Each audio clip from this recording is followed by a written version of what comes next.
But first, speaking of war and weapons, do you know who is winning the hypersonic arms race? It's not Russia or China or the United States, it seems.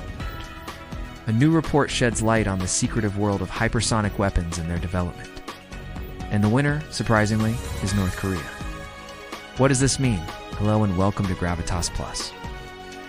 We often talk about an arms race. It usually refers to a situation where two or more nations develop and stockpile weapons to match or exceed each other's capabilities. The Cold War, for instance, saw an intense nuclear arms race between the US and the Soviet Union. Well, something similar is happening with hypersonic weapons today. But here the winner is none other than North Korea. How did that happen? Before we go into that, some basic facts about hypersonic weapons.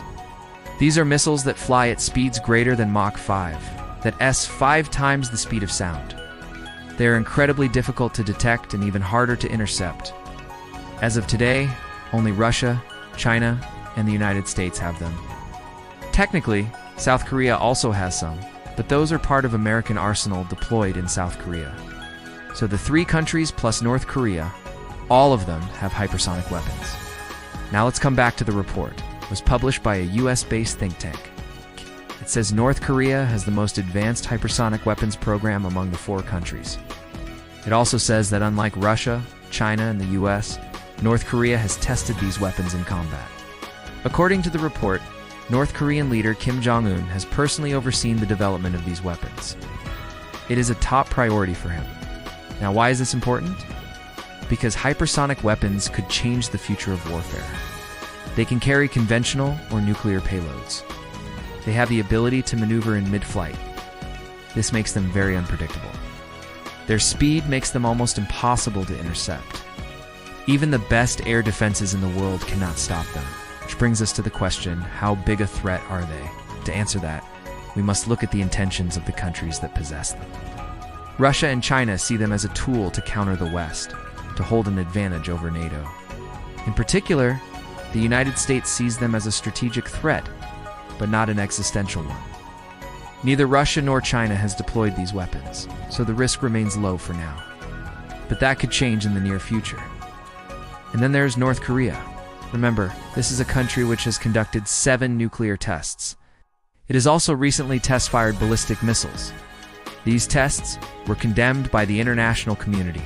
The United Nations Security Council had passed resolutions banning North Korea from any kind of weapons development. But Kim Jong-un never bothered to hide his ambitions. He wanted to build a powerful military. In 2019, he said this, and I'm quoting, "We will continue to build up our absolute military power to thoroughly contain and defeat all dangerous elements that dare to violate our sovereignty." And that's exactly what he has done. North Korea has built up its military might, and the hypersonic weapons are just another example. The question is, how effective are they? We still don't have an answer to that.